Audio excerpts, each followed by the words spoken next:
Adriana from Let's Make It Academy, and I just came back from a walk and I'm a complete mess, so don't mind me.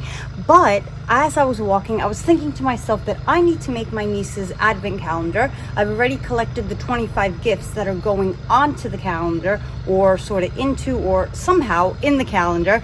And I thought to myself as I was walking, this branch, because I found it, okay, on the ground, one man's garbage is another man's treasure, would make such an awesome advent calendar. And you're probably thinking, it's a branch, like what are you going to do with it? But here are my thoughts. I'm going to put a little white paint on top here so that it looks like snow, and then I'm going to hang all of my gifts from it, and then I will put a really nice ribbon, satin, something to actually dangle this so she can hang this calendar from wherever she wants.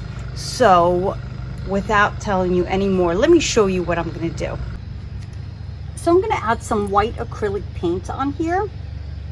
And of course you can even spray it. I was thinking of spray painting it, but as not planned, I have every color but white at the moment. So I'm just gonna add some white, and then as I'm adding it, I'm gonna touch a little just on the branches and some here as well. So it looks like it actually snowed onto the branch. And this is just plain acrylic paint. My white paint has dried. I've tied a white ribbon at one end and the other end, and I knotted the top so I created a loop, and now I'm going to hang all of the gifts on it. So here's how I wrapped each gift in these bags that I got from the Dollar Tree. They're regular brown paper lunch bags. So I created these circles with numbers in Adobe Illustrator, but of course you could use Word document to do that, and I cut it out and just taped them onto these doilies. And I just had the idea of putting everything in a lunch bag. So of course I just folded it over, and then I punched 2 holes on the top, and then of course I laced the red ribbon through. I laced from the back.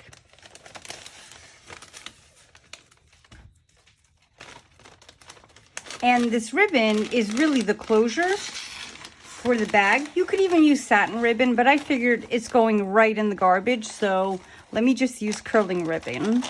And I knot it twice, give it a double knot so it's really secure, and then I create a bow. Of course, this ribbon, okay, he's a bit finicky in my hands. All right, and then I just used some simple masking tape because that's just what I had on hand, and I put the doily right on top. Of course, I have to tape this in place as well, and then this is done. So I have to do the rest of the 21 pieces the same exact way. As you can see, I started hanging the gifts onto the branch, and I didn't add all of the numbers onto the bags because all of the bags weigh differently, and I don't want my advent calendar to be a little lopsided, so I'm going to lay them out and hang them at all staggered lengths, making sure that the weight is evenly distributed. And I'm still deciding if I'm leaving the curling ribbon on, if I'm going to keep it short. Let's see.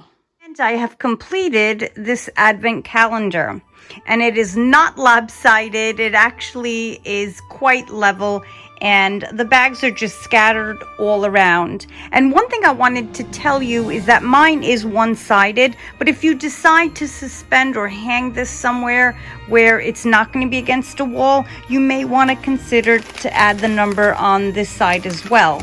Either way, it's very cool and natural, and there's really no definite rules for this one. So I hope you really enjoyed this video and that this helps you create an advent calendar as well. Thanks for watching.